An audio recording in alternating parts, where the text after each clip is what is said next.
धनबाद लोकसभा का रिजल्ट आ चुका है। दुल्लू महतो लगभग 3,31,000 वोटों से विजयी हुए हैं। दुल्लू महतो के तरफ से बहुत प्रयासरत थे बेंगू ठाकुर जी। इनका जो भूमिका थी इस चुनाव में वो काफ़ी अहम था।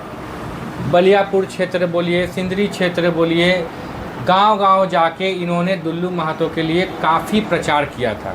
आज हमारे बीच उपस्थित है बेंगू ठाकुर जी।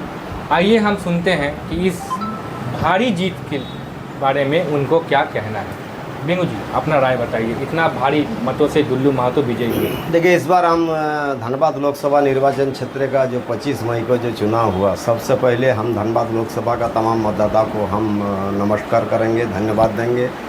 जो लोगों ने हम लोग जो कैंपिंग किए 6 विधानसभा में, विशेष करके हमारा जिम्मेवारी था ग्रामीण मतदाता को एकत्रित करके दुल्लू महतो का पक्ष में मतदान कराने का। और सबसे हम लोग ग्रामीण लोगों को समझा पाए हैं जो दुल्लू महतो 30 मार्च को जब आपका जाके केंद्रीय कमेटी ने धनबाद लोकसभा का बीजेपी का प्रत्याशी घोषणा किया, 31 तारीख से आपका जाके दुल्लू महतो का खिलाफ आपका जामशेदपुर का विधायक आपका जाके सरजू राय को धनबाद में मंगाया गया। दुल्लू महतो जब विधायक थे और सरजू राय जो विधायक थे, दोनों में विधानसभा में आज तक तू में कभी नहीं हुआ। अचानक दुल्लू महतो प्रत्याशी बनने के बाद सरजू राय यहाँ आके दुल्लू महतो का पूरा बायोडाटा निकाल के और उसका बारे में नाना प्रकार का मीडिया का माध्यम से बयान देने शुरू किया। तो ये सरजू राय जामशेदपुर का विधायक है, धनबाद का लोकसभा का निर्वाचन क्षेत्र का मतदाता। यहाँ कौन कास्ट के हैं, कौन भाषा के हैं, कौन संस्कृति के हैं, कौन कैसे ही लोग रहते हैं, रहन सहन इनको नहीं मालूम। और इन्होंने लगातार खाली दुल्लू महतो के बारे में बोलने लगे। इससे क्या हुआ, हम लोग को ग्रामीण क्षेत्र का मतदाता को गोलबंद करने का हम लोग को आसान हो गया। जब भाई धनबाद में दुल्लू महतो के बारे में एक जामशेदपुर का एमएलए आके यहाँ जो बार जो उनके करैक्टर के बारे में, उनका केस के बारे में, उनका आपका जाकर रहन सहन के बारे में, उनका इतिहास के बारे में जो कहते हैं, ये क्या सही है? धनबाद लोकसभा निर्वाचन क्षेत्र में माफिया दुल्लू महतो है ना, और माफिया लोग हैं, उन लोग के बारे में ही लोग क्यों नहीं सरजू राय उजागर कर रहे हैं? और प्राक्तन आपका जाकर बहुत से नेता यहाँ चुनाव लड़े, बहुत से नेता हारे, बहुत से के किसी के बारे में उनको कोई लेना देना नहीं, ले दे के खाली दुल्लू महतो का। इसलिए हम लोग मतदाता को सामने समझा पाए कि दुल्लू महतो एक ग्रामीण क्षेत्र का बहुत गरीब घर का बेटा है, उसको आज राष्ट्रीय पार्टी आपका जगह प्रत्याशी बनाया। ये हम लोग के लिए बहुत बड़ा एक चुनौती है। इस चुनौती को हम लोग एक घर में हम लोगों ने दुल्लू महतो को पैदा कर दिया और ये चुनाव को हम लोग अपना स्तर से लड़ाई लड़े। इसलिए कभी चुनाव भर में आप लोग देखे होंगे हम लोग प्रत्याशी भी ज़्यादा खोज नहीं किए। हम लोग अपने आपका जाकर छोटा टोली बना कर हर गाँव में जाते थे, हर लोगों के साथ मिलते थे। गाँव का लोगों का जो गोलबंद हुआ, इसी में हम लोग का जीत का एक प्लेटफार्म बन गया। उसके बाद कतरास से आपका विजय जहाँ आया, वो भी हम देखें लगातार प्रेस में आपका बयान दे रहा है कि चरित्रवान को वोट दीजिए, चरित्रवान को वोट दीजिए। तो यहाँ चरित्रवान कौन है? 25 85 जो खड़ा है और इनडायरेक्टली वो बार चरित्रवान को आपका जाकर क्या आपका जिनका बारे में इशारा कर रहे थे वो चरित्रवान है? जिनके खिलाफ आप दुल्लू महतो के खिलाफ बोल रहे हैं, क्या वो चरित्रवान नहीं है? आज राजनीति में कोई भी लोग रहते हैं तो गरीबों का लेके अगर लड़ाई करने जाइएगा तो निश्चय एफआईआर होगा। आज देखिए ना, राजनीति में धनबाद लोकसभा निर्वाचन में जब से आपका जाके यहाँ आज़ादी के बाद चुनाव हुआ है, सबसे चरित्रवान नेता थे ए.के. राय।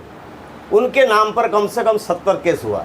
क्या हुआ? अपना लिए उनका केस हुआ, जिसका एक मोटरसाइकिल नहीं है, रहने का झोपड़ी नहीं था, एक साइकिल नहीं था, कभी 4 चक्का से घूमे नहीं, फिर भी उनका नाम पर एफआईआर हुआ और केस लड़े और केस आपको जाकर बेकसूर का खलास भी हैं।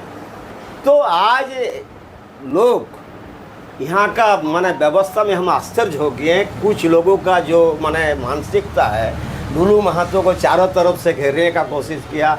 उन लोग सोचे हम लोग बीजेपी को कुछ लोगों को वोट दिए हैं तो दुल्लू महतो को आसानी से हम लोग हरा देंगे। ये नहीं मालूम जो दुल्लू महतो का साथ एक उनका चाचा है। हमने कहा किया जो कांग्रेस का जो आपका यहाँ का जो भाषाभाषी के हैं, उन लोग को साथ जो हम लोग भी एक माने गोलबंद किए हैं, उन लोग का घर से भी जो हम लोग सींध मार के अपना पक्ष में किए हैं। इससे उन लोग को एकदम माने हताश होने का माने आश्चर्य हो गया। जिस दिन काउंटिंग हो रहा था उस दिन हम लोग देखें जो एकदम पूरा दिल से कह रहा था कि इस बार 15 साल के बाद पुनः कांग्रेस आपका जीत के आ रहा है, भारी मतों से जीत रहा है। कोई माने बोल रहा है कि ये बहुत दिन के बाद खामोशी कांग्रेस का हंसी में आएगा। तो भाई 1 बजे के बाद देखें कांग्रेस का एकदम आपका जगह सब आस्ते आस्ते खाली होने लगा। पहला राउंड से ढुलू महतो का पक्ष में आपका जगह मतदाता का रुझान आने लगा और 6 विधानसभा में ढुलू महतो का बढ़त लेके ये ऐतिहासिक जीत हुआ। और हम लोग ने यह तय कर लिए कि धनबाद में बहुत सा सांसद आए, लेकिन ढुलू महतो को जिस तरह का हम लोग ने आपका उसको माने पुश किए, जे लोगों का बहुत उपेक्षित है। यहाँ का जैसे एयरपोर्ट, एम्स, कोई आपका जैसे आपका LAP छोड़ के आपका क्या जो कहते हैं बेंगलोर जाने का कोई ट्रेन नहीं है, या भिलोर आपका जाके बेंगलोर, बॉम्बे, आपका दिल्ली। तो ये सब जनता का जो आपका मांग है, सबसे बड़ा मांग है यहाँ धनबाद में आपका विस्थापित, धनबाद में बिजली, धनबाद में पानी, अच्छा आपका इलाज के लिए माने व्यवस्था, एयरपोर्ट, ये सब जो है ढुलू महतो ने कालका मीडिया का सामने भी उन्होंने उजागर कर दिए हैं कि धनबाद लोकसभा निर्वाचन क्षेत्र जो भी जनता का आपका ही है वो हम पूर्ति करेंगे। और हम लोग का झारखंड बांग्ला भाषा उन्नयन समिति का उनके सामने हम लोग डिमांड भी रखे हैं कि सर्वप्रथम आप जीतने का बाद संसद में आपका शपथ ग्रहण करने के बाद AK राय पूर्व सांसद, हालांकि हम उन पार्टी में नहीं है लेकिन एक बंगाली संस्था चला रहे हैं, वो बांग्ला के महान नेता थे, उनका स्टेचू धनबाद में लगना चाहिए। और ढुलू महतो निश्चित तौर पर हम लोग से प्रॉमिस किए हैं कि हम संसद तक राय साहब का मूर्ति लगाने के लिए हम कहीं न कहीं उनका व्यवस्था करेंगे। इसमें कोई राजनीति का कोई दावेदार नहीं है। वो एक पवित्र आदमी थे, निस्वार्थ आदमी थे, एक शांत आदमी थे। उनका मूर्ति हर हालत में धनबाद में लगेगी। और दूसरी बात है, हम लोग को जो आज बांग्ला भाषा का जो समस्या है, ये समस्या उन्हीं का आज देन है जो सरकार आपका मान गई है। लगातार विधानसभा में क्वेश्चन उठाए हैं, इसलिए इस बार आपका तमाम बांग्ला भाषा भाषी के लोग एक गोलबंद होकर ढुलू महतो का पक्ष में मतदान। जैसे आपने कहा बेमुदा, ये बात बिल्कुल सच है कि आपको जो आश्वासन ढुलू महतो के तरफ से मिला उसके हिसाब से झारखंड बांग्ला भाषी उन्नयन समिति ने भी अपना पूरा समर्थन ढुलू महतो को दिया। मुझे याद है आप लोगों ने प्रेस कॉन्फ्रेंस करके ये पहले ही ऐलान कर दिया था कि झारखंड बांग्ला भाषी उन्नयन समिति का हर एक वोट, हर एक मत ढुलू महतो के तरफ ही गिरेगा।